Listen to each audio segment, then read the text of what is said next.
Déjà, un chrétien n'est pas supposé être jaloux. Déjà, un chrétien n'est pas appelé à vouloir d'abord se comparer à son ami. J'ai quelques points ici que je veux lire.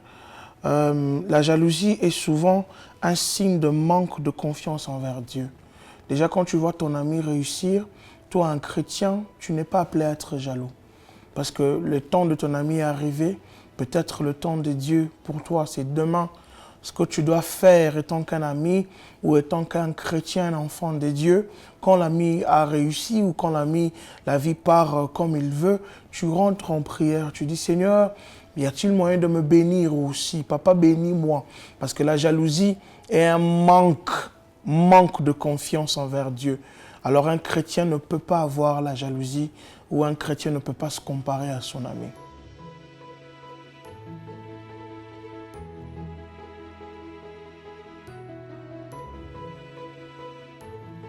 Un chrétien face aux loisirs mondains doit faire preuve de discernement et d'équilibre. Il est important de distinguer des divertissements sains et des plaisirs mondains. Tu es appelé à savoir ça. Est-ce que ça va bénéficier mon esprit, ça va m'aider à aller de l'avant. En tout cas, déjà, un chrétien dans les loisirs mondains est un no, no, no. You're not allowed to be there. La Bible dit, sors d'elle, come out. Donc, si tu es un chrétien dans les loisirs mondains, en tout cas, mon frère, ma soeur, je te tends la main aujourd'hui, je te dis, sors. Ce n'est pas ta place. Tu ne peux pas être là. Parce que là-bas, dans les loisirs mondains, ça te pousse à pécher. Ça te pousse à aller loin de Dieu. Ça peut commencer peut-être par des sorties. Et puis après des sorties, ça peut commencer dans certaines des choses. Non, prends un peu. Et puis ça amène la pression. Quand ça amène la pression, face aux pressions, on est toujours obligé de céder. Alors déjà, pour ne pas arriver là-bas, déjà dans les loisirs mondains, mon frère, ma soeur, come out of there. I'm telling you, come out.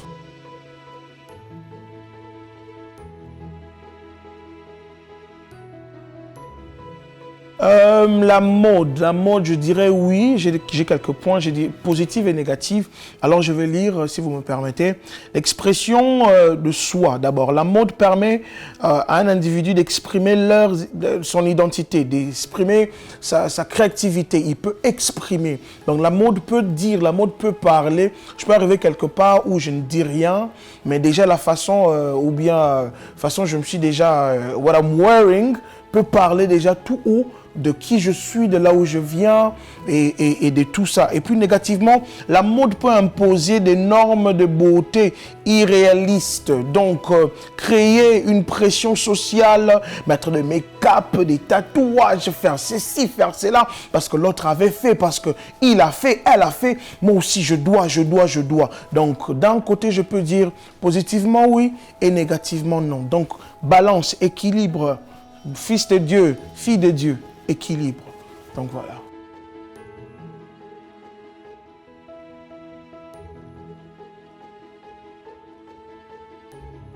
J'entends quelqu'un dire, ça dépend. Mais ça, c'est selon toi.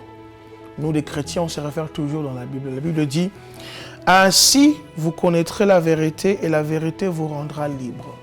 Même si ça fait mal, on est appelé à dire la vérité. Même si cela va nous mettre dans des positions bizarres, on est appelé à dire la vérité. Comme je me rappelle un papa, un serviteur de Dieu qu'on respecte beaucoup, il dit, si tu as triché aux examens et puis tu as réussi, mon frère, ma soeur, rentre à l'école et puis sauront que tu avais triché et remets ça et refais. Donc, on est appelé à vivre la vérité, nous les chrétiens. Je crois que ça peut être même notre number one point, étant de chrétiens, de vivre une vie de vérité, une vie de clarité, une vie claire et pure. Donc, je peux dire même que la vérité est notre mentor. We are walking with the truth.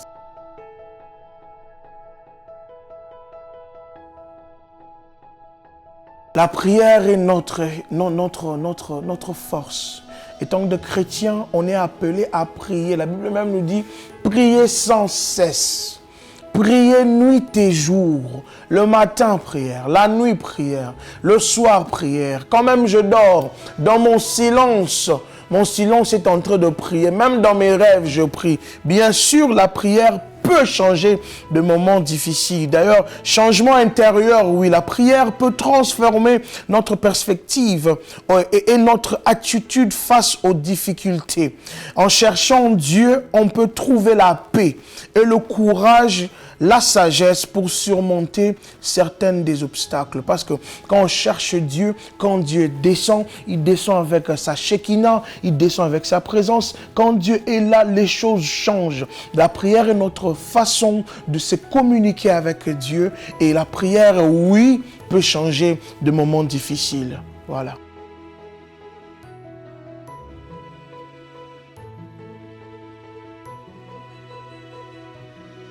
Pour un ami, je dirais non. Bon, ça dépend aussi. Les autres peuvent dire que it depends on who you go to.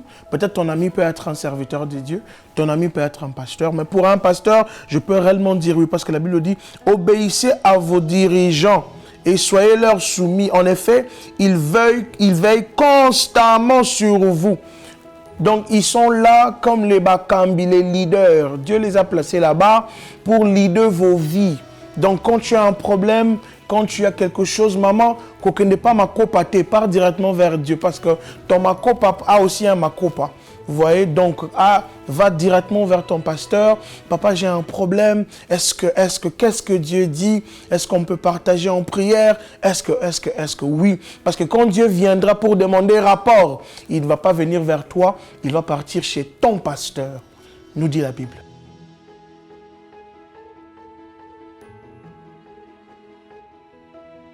Comment rester fidèle à Dieu quand tout le monde doute ou critique?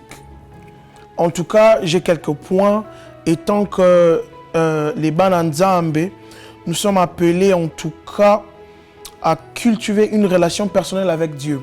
Je peux dire ceci. Priez régulièrement. Accordez du temps quotidiennement à la prière. Non seulement pour demander, donne-moi, mais aussi pour écouter et chercher la face de Dieu. Parce que quand on entre en prière, ce n'est pas seulement pour demander. Donc aussi, lecture de la Bible, étudier les Écritures pour comprendre les enseignements de Dieu face aux promesses, pour comprendre qu'est-ce que Dieu a dit. Quand les gens doutent, les autres doutent, toi tu es appelé à comprendre, à entrer deep dans la parole de Dieu, dans la Bible pour comprendre. Et aussi méditation. Prenez du temps pour méditer sur la parole de Dieu. Moi je peux même dire la Bible, peut-être je peux me contredire, la Bible on la lit pas, mais la Bible on la médite. Tu es appelé à méditer la parole de Dieu. Mot par mot, you are called to meditate the word of God. Tu es appelé à comprendre. Prenez du temps pour méditer sur la parole de Dieu et sur sa fidélité. En tout cas, c'est ce que moi je peux dire.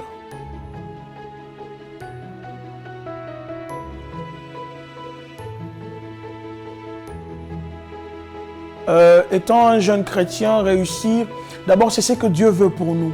Dieu dit, je connais les plans que j'ai pour vous, les plans de bonheur et pas des plans de malheur. Déjà, dans la bonheur en Nzambe, il y a déjà, ta réussite est déjà au point. Donc déjà, comment le faire? C'est de chercher aussi la volonté de Dieu. Hein? Prier, continuer de prier. En tout cas pour nous, hein, et les enfants de Dieu. En tout cas, la Bible, prière, retraite, méditation. Bible, prière, retraite, méditation. Ici, exercer à tes talents, savoir ce que tu peux faire. Prends la Bible, prends ta prière, prends des méditations.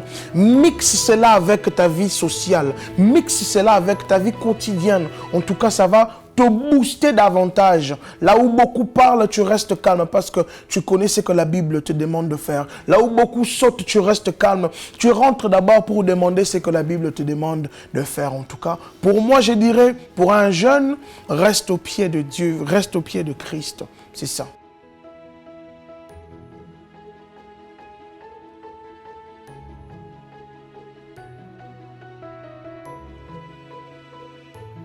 Mon expérience, je peux dire que j'ai un Dieu qui ne m'a jamais laissé. Je peux dire que j'ai un Dieu face aux problèmes. Je peux vous parler de moi. L'Éternel m'a sorti de loin. L'Éternel m'a sorti dans des positions où personne de ma famille connaissait. J'étais un enfant de pasteur, supposant être spirituel, mais je vivais ma vie. Après le décès de mes parents, j'ai rejeté Dieu. J'ai dit, tu as pris mes parents, moi je te laisse. Et j'ai commencé à faire ma vie selon ce que je pensais que c'était ça. Mais la présence de Dieu était toujours avec moi. On s'est mis dans des gangs, on a pris du chanvre, on a volé, on a tapé, on a abusé, on a presque tout fait. Je me rappelle un jour, quand j'étais encore même serviteur d'une église où j'étais le nom, sinon le pasteur saura. J'ai fini de jouer au clavier, il y avait mes amis, mes confrères gangsters qui m'attendaient dehors. Je finis de jouer, on sort pour aller tabasser quelqu'un. C'était ça notre plan. Quand le pasteur monte après la louange, nous on sort, on part. Arrivé là-bas, on trouve même la personne qu'on devait tabasser. On commence à les taper. C'était moi le plus costaud du groupe. Je saute sur la personne. On commence à les taper. Or, ces gens-là savaient quand on venait, ils avaient déjà fait un plan contre nous. Arrivons là-bas, on commence à faire des choses. Ses oncles sortent, ses oncles et sa famille sortent avec les ngondo, les briques, en train de faire tout ça. Je reçois un coup sur la tête. Pas la brique, bien aimé. La couille, je commence à saigner de partout. Et on commence à me taper. Tout le monde qui est venu avec moi, benda. Tout le monde a fui. Mais j'étais là, presque mort. J'ai dit à Dieu, Seigneur, si tu me sors d'ici, je promets de ne plus le faire. Na la pindai. Et par grâce, Dieu m'a fait grâce. Je suis sorti de là. Et à partir de là, Dieu a commencé à montrer sa face. Dieu a marché avec moi. Il était toujours présent. C'est bizarre, je peux dire quelque chose et quand je le dis, Dieu est toujours derrière ma parole pour l'accomplir. Je veux chuter ici. Je me rappelle, j'avais une amie. Ce jour-là, je venais de perdre mon père. J'étais en train de pleurer, même en colère envers Dieu. Mon ami m'appelle. Il dit, je viens de mettre au monde un enfant qui est mort. Un enfant qui ne bouge pas. Est-ce que tu peux prier ton Dieu? Mais Nathan, j'étais déjà j'ai dit, Seigneur, regarde ce que cette fille est en train de demander. J'ai dit au téléphone, j'ai dit que le Dieu de mon père, le Dieu qui me protège, le Dieu qui marche toujours avec moi, ramène la vie à cet enfant. Directement, je vous dis, bien-aimé, je ne savais même pas plus, je ne connaissais pas les choses de Dieu, mais directement j'ai vu, elle m'a rappelé pour dire l'enfant est revenu en vie. Je suis resté de dire, je posais beaucoup de questions, mais après, comme il est toujours amour, il s'est révélé vers moi. Moi que vous voyez comme ça, j'ai failli de mourir par accident, par empoisonnement, par suicide, par pression, par comparaison, par jalousie. Mais Dieu m'a dit, le chemin que j'ai mis devant toi il y a 2 portes, la vie et la mort. Mais je te demande de choisir la vie. Bien-aimé, pour moi, je dirais que mon expérience avec Dieu, c'est que Dieu nous aime. Dieu nous appelle à rester dans sa lumière, dans la lumière de sa parole. Parce que dans sa lumière, il y a tout. Il y a la vie, il y a la protection, il y a le mariage, il y a des voyages, il y a des contrats, il y a l'élèvement, il y a tout. Alors ce que je peux vous demander, vous qui vous me suivez maintenant, restons dans la parole de Dieu. Restons dans la lumière de sa parole, parce qu'il y a tout dedans. Tu peux être là aujourd'hui jeune, tu traverses des moments difficiles, ou tu peux être là aujourd'hui jeune, tu veux mener ces 2 vies, la vie, et la vie de Christ. Non, je te demande, je t'en prie jeune, oublie cette vie, parce qu'en Christ, il y a tout. En Christ, il y a tout. Un jour, si Dieu le veut, on peut encore partager plus. Mais pour aujourd'hui, je vous dis, Dieu t'appelle. Là où tu es, Nanganda Diamba, Dieu t'appelle. Là où tu es en train de boire, Dieu t'appelle. Dans des moments difficiles que tu passes, Dieu t'appelle. Il veut te donner une vie nouvelle. Dans sa vie, Il veut t'empower, comme on dit en anglais. He is empowering me. Il m'équipe avec sa puissance. Il m'équipe de sa puissance. Dieu t'appelle aujourd'hui. En tout cas, que Dieu vous bénisse.